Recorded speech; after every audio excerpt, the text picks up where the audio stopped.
Hey guys, it's BManTX here to go over another New World Invasion video. Today we're going over Siege and how you need to play Siege. First thing to go over is there's two different strategies to play in Siege. It's either a 5-man Siege team or a 10-man Siege team. It doesn't matter which strategy your shot caller is doing for this one. This video will go over all those different positions, what you need to play. So first thing I'm going to go over is kill priority.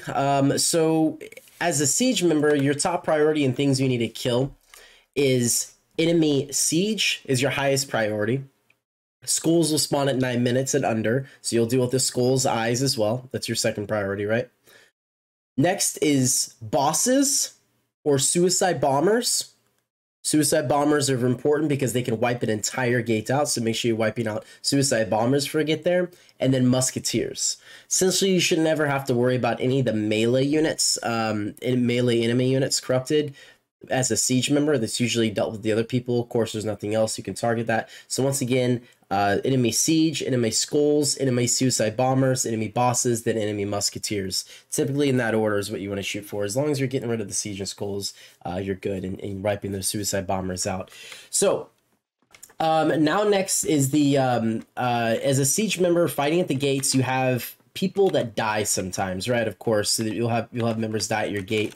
If you're a member on top of the siege and your members on the gate are getting wiped really fast, you need to jump off the siege turret and get down and revive, because we're going to lose the gate if you don't do that. The gate is going to get wiped if you don't do it. Siege doesn't do a ton of damage compared to some of the members on the battlefield, so you do need to make sure you jump down there and get the revives for that gate. Next, we need to go over the siege weapons themselves. First, we'll do the horn, the Warhorn. The Warhorns are not really ever used. In fact, you probably shouldn't use them because one right now, as I'm recording this video on December 14th, the Warhorns can cause you to be glitched still, and your character can get stuck in an animation of blowing this Warhorn.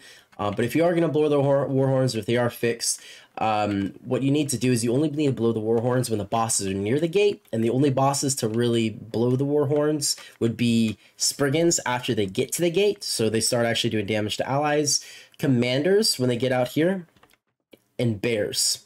Priests too, you could do Priests. You'll never need to blow a Warhorn for a Brute though. Next is the Ballista. So the Ballista is used to kill enemy siege, enemy skulls, and enemy bosses. And remember, for the skulls, you only shoot the eyes, not the actual head itself. Once the eyes are down, you shouldn't shoot the eyes anymore at all. I mean, you shouldn't shoot the skull anymore at all after you take the eyes down. So once again, enemy siege, enemy skulls, the eyes in those skulls, and then the enemy bosses. That is it. That's all you shoot with our ballistas. Our repeaters are used to kill essentially everything. They're decent at doing everything.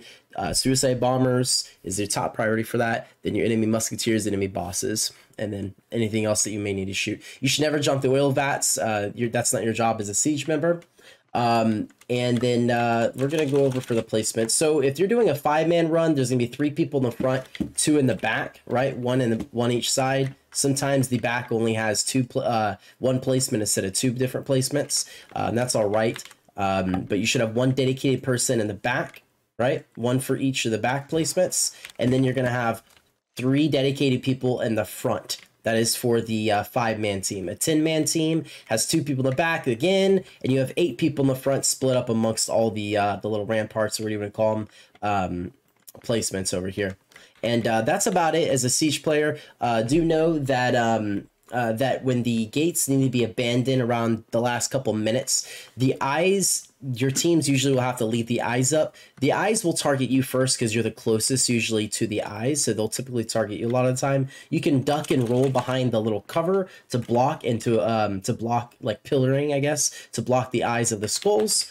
And then typically if you want to abandon, if the shot caller calls for an abandonment gate, you shouldn't be on top of the siege anymore. You need to actually roll down and fight amongst your allies on the battlefield of the ground, or you need to run inside to grab these 2 siege placements. If the gates go down, you need to make sure you're on the 2 inner siege placements to take care of what needs to be done. That's about it, guys, though. If y'all have any other questions, please leave comments below. Message me on Discord. If you don't mind, like and subscribe. I am trying to get into the YouTube scene now. I do stream on Twitch typically. It's where I've kind of gotten to the content creation, and I'm really enjoying this YouTube thing. So trying to get into that now. But if y'all have any questions, please give it to me on Discord. Give it to me on the comment section. If you have any better suggestions as well, please put those in the comment section. I do run invasions for other servers inside the Discord, so give it with me there. But I hope all of y'all have an amazing day. I'll talk to you later. Awesome possums. Bye-bye.